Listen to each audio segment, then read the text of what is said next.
Hello friends, আজকের ভিডিওতে আলোচনা করব My11 সার্কেল অ্যাপ্লিকেশনের ভেতরে যখন আমরা কোনো একটা টিম তৈরি করে নিই, টিম তৈরি করে নেওয়ার পর সেই টিমটাকে আমরা পরবর্তীকালে কিভাবে দেখব সেই বিষয়টা নিয়ে।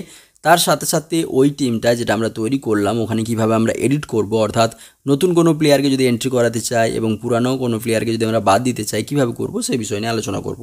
এছাড়াও আমরা যখন একটা টিম তৈরি করি সেই টিম তৈরি করার পেছনে অনেকগুলো স্ট্র্যাটেজি কাজ করে, যেমন কোন মাঠে খেলা হচ্ছে, কোন প্লেয়ার ভালো খেলে ওই মাঠে, এই সমস্ত কিছু নিয়ে আপনাদেরকে আমি বুঝিয়ে দেবো যে কীভাবে আপনারা টিমটা তৈরি করবেন, সো কীভাবে দেখবেন। চলুন শুরু করা যাক।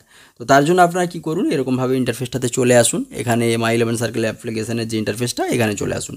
এখানে কখন আসবেন, যে ওই যে টিমে আপনি টিমটা তৈরি করতে চাচ্ছেন যে ম্যাচের উপর, সেই ম্যাচটার উপরে ক্লিক করলে এরকমভাবে ইন্টারফেসে চলে আসবেন। এখান থেকে দুটো অপশন নিচের দিকে দেখতে পাবেন, মাই টিম আর ক্রিয়েট টিম।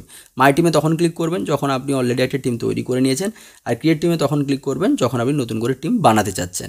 সো এখান থেকে আমরা যেহেতু নতুন করে টিম বানাতে চাচ্ছি তাই ক্রিয়েট টিম অপশানে ক্লিক করব। ক্রিয়েট টিম অপশানে ক্লিক করার সাথে সাথে এখান থেকে আমরা নতুন ইন্টারফেসের মধ্যে চলে যাব। সো এখান থেকে ক্রিয়েট টিম ইন্টারফেসে যাওয়ার পর আমরা এখান থেকে আমাদের একটা টিম তৈরি করে নেব, যেটা যে দুটো টিম আজকে খেলবে তাদের দুটো টিম থেকেই আমরা প্লেয়ার নিয়ে 11 জনের একটা টিম তৈরি করব। সো এখান থেকে আমি তার জন্য wicket keeper, bowler, batsman, allrounder সমস্ত কিছু নিয়ে 11 জনের একটা আমরা টিম তৈরি করব, আমাদের নিজস্ব টিম করে নেওয়ার পর এখান থেকে আমি তৈরি করে নেওয়ার পর এখান থেকে নেক্সট বাটনে ক্লিক করে আমরা ক্যাপ্টেন এবং ভাইস ক্যাপ্টেন চুজ করে নেব। কারণ ক্যাপ্টেনে আমাদের পয়েন্ট 2 গুণ হয়ে যায় আর ভাইস ক্যাপ্টেনে 1.5 গুণ হয়ে যায়, তার জন্য ক্যাপ্টেন ভাইস ক্যাপ্টেন আমাদের পছন্দ মতো চুজ করব। করার পরে নিচের দিকে সেভ টিম অপশানে ক্লিক করে দেবো। সেভ টিম অপশানে ক্লিক করলে আমার টিমটা কিন্তু সেভ হয়ে গেল। এবার ওই যে টিমটাকে আমরা সেভ করলাম ওটাকে দেখার জন্য কোথায় যাব, ওটাকে দেখার জন্য নিচের দিকে বাম দিকে আমরা মাই টিম বলে একটা অপশান দেখতে পাচ্ছি, ওই মাই টিম অপশানে ক্লিক করতে হবে যদি যে টিমটা আমরা বানালাম সেটাকে দেখতে চাই। তো মাই টিম অপশানে ক্লিক করলে ওপরেই দেখতে পাবো মাই টিম 1 বলে একটা অপশান, তো ওইটা হচ্ছে আমাদের টিম যেটা আমরা বানিয়েছিলাম। সো এখানে যদি আমরা কিছু এডিট করতে চাই বা কাউকে বাদ দিতে চাই, কাউকে নতুনভাবে আমরা আনতে চাই, তাহলে কি করব, এখানে আমরা পেন্সিলের মতো একটা চিহ্ন দেখতে পাবো, ওই পেন্সিলের মতো চিহ্নটাতে আমাদেরকে ক্লিক করতে হবে।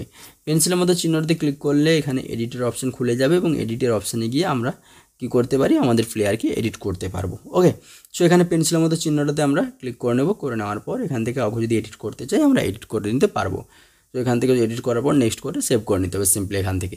এইবারে আমরা এখান থেকে এটা এডিট করে নিই, করে নেওয়ার পর তারপর আমরা সেই ইন্টারফেসটাতে আবার ফেরত চলে যাব। কোন ইন্টারফেসটাতে বলুন তো, যেটাতে আমরা এক্ষুনি ওপেন করেছিলাম। সেখানে আমি আর কিছু এডিট করছি না, জাস্ট আপনাদেরকে দেখানোর জন্য খুলেছিলাম। তো এখানে সেভ করে নিলাম আমরা। সেভ করে নেওয়ার পর নিচের দিকে দেখবেন রেকমেন্ডেড টিম বলে একটা অপশান রয়েছে। রেকমেন্ডেড টিম অপশান কথার অর্থ হচ্ছে যে এখানে My11 সার্কেল অ্যাপ্লিকেশন থেকে আপনাকে টিম রেকমেন্ড করা হবে। আপনি যদি এখান থেকে কিছু টিম আপনি হয়তো নিজে বানাতে পারছেন না, তাহলে এখান থেকেও আপনি টিম নিতে পারবেন। এখানে এক্সপার্টরা সমস্ত কিছু রয়েছে, তো তারা টিম তৈরি করে দেবে আপনার জন্য, তো আপনি তাদেরও টিমটাকে আপনার টিম হিসাবে নিতে পারেন, কোনো সমস্যা হবে না। এছাড়া উপরের দিকে আপনি দেখতে পাবেন যে আজকে বলিং পিচ রয়েছে না ব্যাটিং পিচ রয়েছে এবং ওই পিচের মধ্যে এবারে স্কোর কত হয়েছে, কে কে ভালো পারফর্ম করছে। তো দেখুন এই যে এখানে সমস্ত কিছু দেওয়া আছে। এখানে এই যে ব্যাটিং পিচ আজকে যেখানে খেলা হবে সেটা ব্যাটিং পিচ, তারপরে এভারেজ স্কোর 174 পর্যন্ত হয়েছে। তো এখানে সমস্ত কিছু ডিটেলস আপনি চেক করতে পারবেন। তার পাশে টিপস বলে একটা অপশান রয়েছে। টিপস অপশানে আপনি যদি যান পুরো ডিটেলসে আরও ভালোভাবে আপনি দেখতে পাবেন যে কোন প্লেয়ার ভালো পারফর্ম করে এই টিম এই ম্যাচের মানে এই গ্রাউন্ডের ওপরে, সমস্ত কিছু আপনি দেখতে পাবেন। কোন কোন বলার ভালো, কোন কোন ব্যাটসম্যান ভালো, সব কিছু এখানে দেখতে পাবেন। তো দেখুন এখানে বেশিরভাগ যারা ফার্স্ট ইনিংসে ব্যাট করে তারাই জেতে, সেকেন্ড ইনিংসে যারা ব্যাট করে তাদের কিন্তু জেতার চান্স 40%। তো এখান থেকে দেখুন তার নিচের দিকে রয়েছে টপ ব্যাটার্স, মানে এই পিচের ওপরে কারা কারা টপ ব্যাটার্স রয়েছে তাদের এখানে নাম দেওয়া রয়েছে। এই পিচের ওপরে কারা কারা টপ বোলার্স রয়েছে তাদের নাম এখানে দেওয়া রয়েছে। তো এখানে কিন্তু সমস্ত কিছু আপনাদেরকে দেওয়া রয়েছে, তো আপনারা এগুলো দেখে নেবেন, দেখে নিয়ে আপনাদের টিমটা তৈরি করবেন। ওকে, আশা করি যে সমস্ত প্রশ্নগুলো ছিল সেই প্রশ্নগুলো উত্তর দিতে পারলাম, আপনাদের আর কোনো সমস্যা হবে না।